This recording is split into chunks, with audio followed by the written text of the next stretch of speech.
तो अगर आप नीट के लिए प्रिपेयर कर रहे हो ना, तो इसमें एक राइट अप्रोच से प्रिपेयर करना बहुत ही ज़्यादा इम्पोर्टेंट होता है, वरना एट दी एंड आप जाके सब कुछ ख़राब कर दोगे। या तो आप किसी एक सब्जेक्ट को लाइक फिजिक्स को बहुत ज़्यादा टाइम दे दोगे और केमिस्ट्री और बायोलॉजी आपका वीक ही रह जाएगा और आपके बहुत कम मार्क्स आएंगे। मेरा एक फ्रेंड था जिसने ऐसा किया है, क्योंकि लास्ट ईयर फिजिक्स बहुत ज़्यादा डिफिकल्ट आया था, तो उसने साल भर फिजिक्स ही पढ़ा और एट दी एंड वो फिजिक्स बायोलॉजी और केमिस्ट्री में भी स्कोर नहीं कर पाया। या फिर आप क्या करोगे कि सिर्फ क्लासेस करोगे, नोट्स बनाओगे और एट दी एंड सिलेक्शन नहीं होगा। मेरा भी एक बार ऐसा हुआ है कि मैंने बस क्लासेस किए, नोट्स बनाए थे और मेरा सिलेक्शन नहीं हुआ। तो it is very important to have a very right approach. अभी क्या है ना कि 3 वीक अराउंड हो गया है, आप किसी भी बैच में पढ़ने वाले हो, वहाँ पे पढ़ाई सीरियसली स्टार्ट हो गई है। तरह तरह के बच्चे होते हैं, कुछ बच्चों ने तो अभी पढ़ना स्टार्ट ही नहीं किया है। अगर आपने पढ़ना स्टार्ट नहीं किया है ना, तो प्लीज़ आप जल्दी से जल्दी पढ़ना स्टार्ट कर दो, क्योंकि भाई नीट बहुत ही कॉम्पिटिटिव एग्ज़ाम है। कब आपका जो ये 9 महीना है ना निकल जाएगा, आपको कुछ पता नहीं चलेगा। तो प्लीज़ आप जितना जल्दी से जल्दी हो सके आप पढ़ना स्टार्ट कर दो। अभी कॉन्फिडेंस नहीं होगा, एफिशिएंसी नहीं होगी, फ्लो नहीं बनेगा, आई नो दैट। पर अगर आप नहीं पढ़ोगे ना, 1-2 वीक बाद पढ़ोगे तो फिर 1-2 वीक बाद भी फ्लो नहीं बनेगा। अगर आप फ्लो चाहते हो, आप कॉन्फिडेंस चाहते हो, तो आप पढ़ना स्टार्ट कर दो सबसे पहले तो।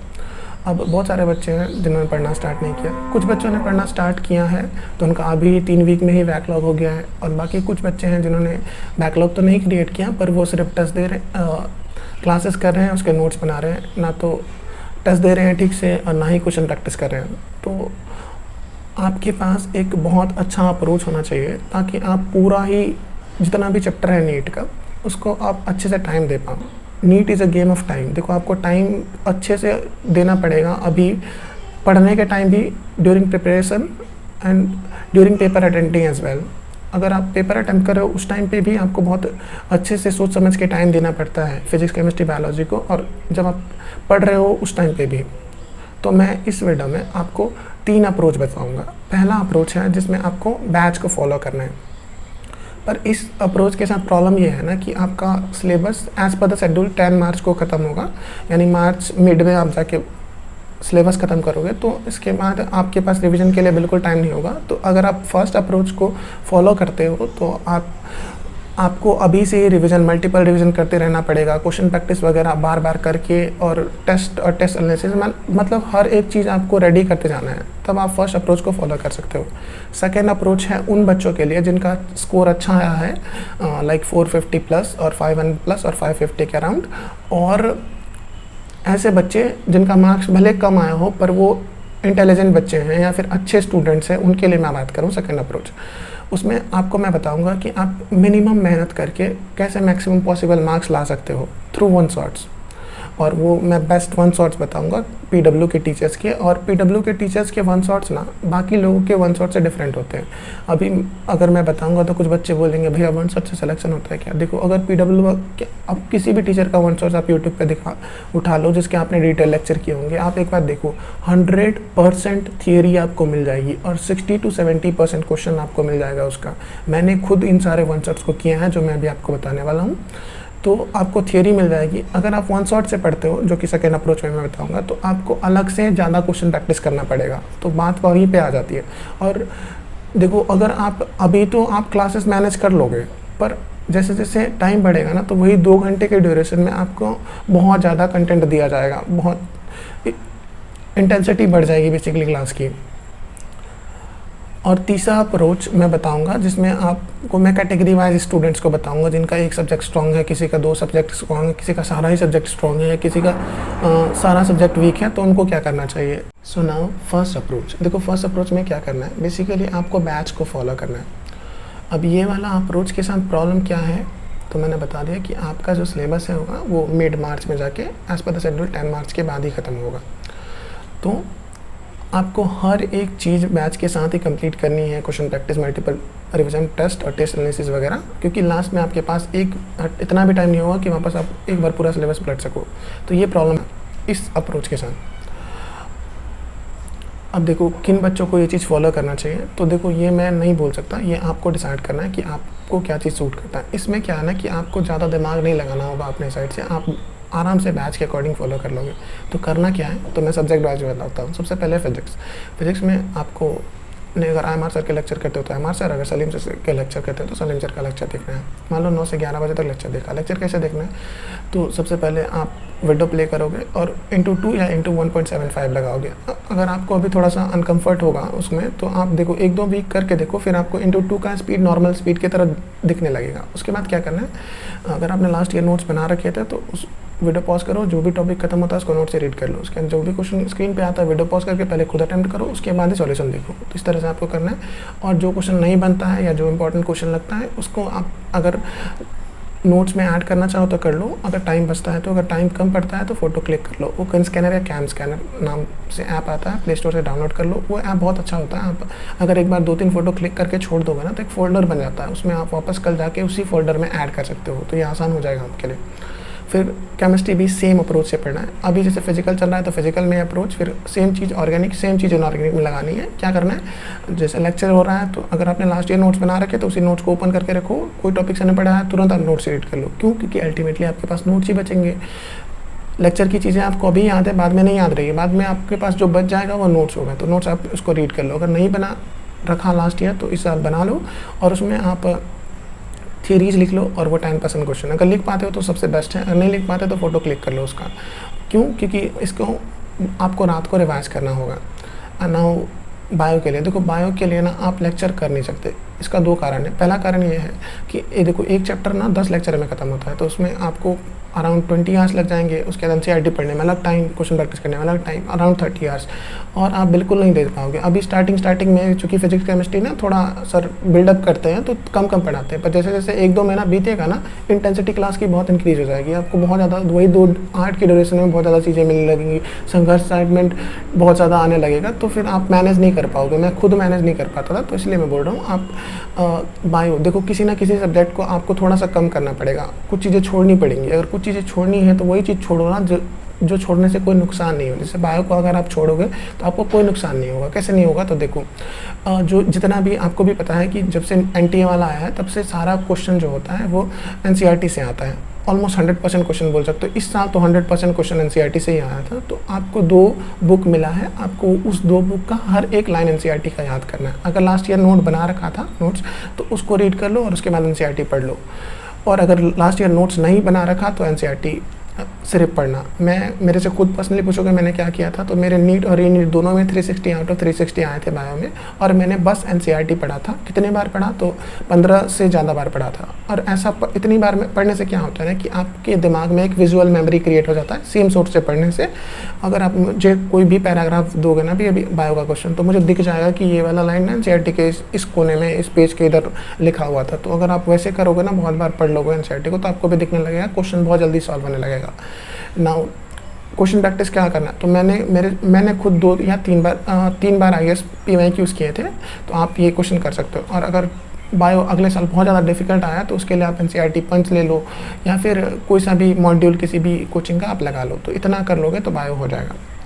अब देखो, इन सबको करने के बाद जैसे फिजिक्स और केमिस्ट्री में आपको कुछ रिसोर्सेज यूज़ करने पड़ेंगे जो कि मस्ट डू है, आपको करना ही है। सबसे पहला चीज़ PYQs करना है। मैंने कई बार आपको रीज़न बता दिया कि जो 50 to 60% क्वेश्चन होते हैं उन्हीं टॉपिक थियरी या से आते हैं जो कि ऑलरेडी PYQ में पूछे जा चुके हैं। तो इसलिए आपको PYQs का जो भी टॉपिक है उसको सुपर स्ट्रॉन्ग करके रखना है। उसके बाद NCERT का सॉल्व एग्जाम्पल, बैक एक्सरसाइज दोनों ही करना है फिजिक्स और केमिस्ट्री में, हर एक चैप्टर में। क्यों? क्योंकि बहुत सारे question direct question as it is NCERT से रिपीट हो जाते हैं नीट में। नाउ केमिस्ट्री, तो केमिस्ट्री में भी आपको यही अप्रोच रखना है। उसके बाद ना आपको NCERT एग्जाम्पलर के क्वेश्चन करने हैं, क्योंकि NCERT एग्जाम्पलर का भी बहुत सारा question as it is repeat हो जाता है एग्जाम में। मैंने ऑलरेडी आपको कई बार एग्जाम्पल दे के बता दिया है। फिर JEE मेंस के क्वेश्चन करने, ये जो 4 चीज़ें मैंने बताई है ना, ये है PYQs, NCERT एग्जाम्पलर और JEE मेंस के क्वेश्चन। ये इनमें से आप किसी भी चीज़ को छोड़ नहीं सकते, ये सारी चीज़ें आपको करनी है। उसके बाद रिवीजन के लिए आप जैसे मान लो अगर आपका 9 से 3 बजे तक क्लास होता है, उसके बाद आप 6-7 बजे तक आप क्वेश्चन प्रैक्टिस करो अलग अलग सब्जेक्ट का, 1 या 1 और 1.5 आवर निकाल के। और उसके बाद फिर आप शाम में हाफ आवर हर एक सब्जेक्ट के लिए निकाल के रखो। उसमें आज आपने जो भी पढ़ा फिजिक्स और केमिस्ट्री के लिए, मान लो लेक्चर 1 पढ़ा तो उसको रिवाइज करो। कल लेक्चर 2 पढ़ोगे तो रिवाइज क्या करना है आज, तो वो जो आपने पढ़ा उसकी थियरी पढ़नी है और 10% क्वेश्चन जो आपसे नहीं हुए थे। और फिर नेक्स्ट डे क्या करना है, आज जो पढ़ा उसको रिवाइज करना है, और फिर कल वो हाफ एन आवर में फिर कल जो लेक्चर 2 करा है उसको रिवाइज करना है। फिर नेक्स्ट डे क्या करना है, लेक्चर 1 और लेक्चर 2 रिवाइज करने के बाद फिर लेक्चर 3 रिवाइज करना है। तो ये सिंपल सा तरीका है जिससे आप अगर आप फॉलो करोगे तो आप करते जाओगे। बायोलॉजी के लिए क्या करना है, तो सबसे पहले एनसीईआरटी पढ़ना है, और आज आपने जो भी एनसीईआरटी पढ़ा होगा, लेट्स से 30% किसी भी चैप्टर का पढ़ा, तो उसकी एनसीईआरटी आज आपने को रिवाइज करनी। कल जो नेक्स्ट 30% पढ़ोगे तो रिवीजन वाले टाइम पे आज वाला 30%, कल वाला 30%, सिमिलरली परसों टोटल चैप्टर, मतलब जितना बार आप जितने दिन में आप एक चैप्टर को खत्म करोगे उतनी बार आप उस चैप्टर को रिवाइज करते जाओगे, और इस तरह से आपका चैप्टर सुपर स्ट्रॉन्ग हो जाएगा। अब मैं दूसरा अप्रोच बताता हूँ आपको, सेकेंड अप्रोच। इसमें क्या है ना, ये किसको किसको फॉलो करना चाहिए। अगर आप एक अच्छे स्टूडेंट हो ना, आपका दिमाग थोड़ा सा तेज़ है, आपको चीज़ें समझ आती है फिजिक्स केमिस्ट्री बायोलॉजी, तो आपको ये अप्रोच फॉलो करना चाहिए। अगर आपका स्कोर डिसेंट है, 400 प्लस, 450 प्लस, 500 प्लस, अराउंड 550 के आसपास है, इसमें थोड़ी दिक्कतें होंगी आपको, पर ये वाला बेस्ट अप्रोच है। इसमें आप मिनिमम मेहनत करके मैक्सिमम मार्क्स ला सकते हो। अब देखो इसमें क्या है ना कि इसको अगर आप फॉलो करोगे तो आपको सबसे बड़ी प्रॉब्लम यही आएगी कि आपको थोड़ा रैंडम आप हो जाओगे, आपको एक शेड्यूल नहीं मिलेगा जैसे उसमें बैच मिल रहा था फर्स्ट अप्रोच में। तो सेकंड अप्रोच में क्या होगा कि आपको एक अच्छा सा टेस्ट सीरीज चूज़ कर लेना है जिसका सिलेबस जनवरी एंड तक ख़त्म होना चाहिए। अब उसमें क्या करना है, उस टेस्ट के अकॉर्डिंग आप चैप्टर्स ख़त्म करोगे। अब मैं सब्जेक्ट वाइज बताता हूँ। सबसे पहले फिजिक्स के लिए क्या करना है, तो फिजिक्स के लिए आपको मैं एमआर सर को प्रेफर करता हूँ क्योंकि MR sir is best for physics मेरे अकॉर्डिंग, और उनके वन शॉट्स आपको यूट्यूब पे मिल जाएंगे जो कि बेस्ट वाले हैं। और पीडब्ल्यू के टीचर्स के जो वन शॉट्स होते हैं ना, वो उसमें आप 100% क्लास की थियरी कवर्ड होती है और 70% के अराउंड क्वेश्चन होते हैं। बस 30% क्वेश्चन जो एक्स्ट्रा आपको क्लास में मिल जाएगा वो वहाँ पे नहीं होता है, तो आपको वन शॉट्स करना है। तो फिजिक्स के लिए मैंने वन शॉट्स का एक प्लेलिस्ट बना दिया है जो आपको मेरे टेलीग्राम चैनल पे मिल जाएगा। इसका प्लेलिस्ट आप वहाँ से जाके यूट्यूब पे सेव कर लेना और उसके अनुसार देखते रहना। इसमें क्या कर, इस वन शॉट में मैं ना 11th के लिए आपको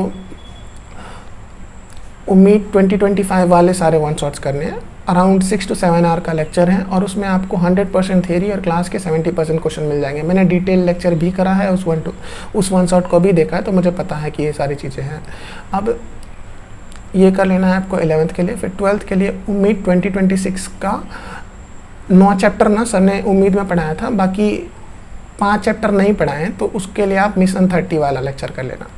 तो ये हो गया आपका वन शॉट क्लासेस। और इसका आप अगर मान लो शेड्यूल बनाना चाहो तो वही 9 से 11 वाला शेड्यूल में आप ये पढ़ना, कुछ लोग लेक्चर करेंगे, आप ये करना। उसके बाद आपको क्या करना है, तो जो मैंने फिजिक्स के लिए रिसोर्सेज बताए थे ना, वो रिसोर्सेज आप वो मस्ट है, वो आपको करना ही है। तो सबसे पहले आपको करना है PYQs, उसके बाद करना है NCERT, उसके बाद करना है एग्जाम्पलर, और ये उसके बाद करना है JEE मेंस के क्वेश्चन। ये चारों चीज़ ना आप छोड़ नहीं सकते क्योंकि आपको नीट में एज इट इज़ क्वेश्चन इससे रिपीटेड मिल जाएंगे। तो ये आपका हो गया फिजिक्स के लिए।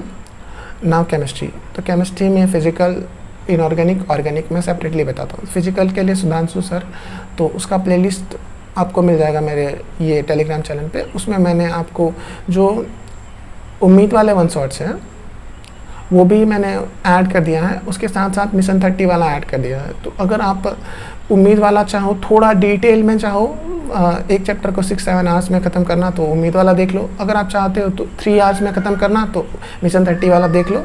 उसके बाद आपको सेम चीज़ लगानी है, PYQs, NCERT एग्जाम्पलर और JEE मेंस के क्वेश्चन आपको करने हैं। उसके बाद फिर आता है इनऑर्गेनिक, उसमें मोहित सर के आपको उम्मीद 2025, उम्मीद 2026 और मिशन 30 के लेक्चर्स मिल जाएंगे। अगर आप डिटेल में जाना चाहते हो, क्वेश्चन प्रैक्टिस, और आपको 100% थियरी करना चाहते हो, तो आप उसके लिए वो देख सकते हो।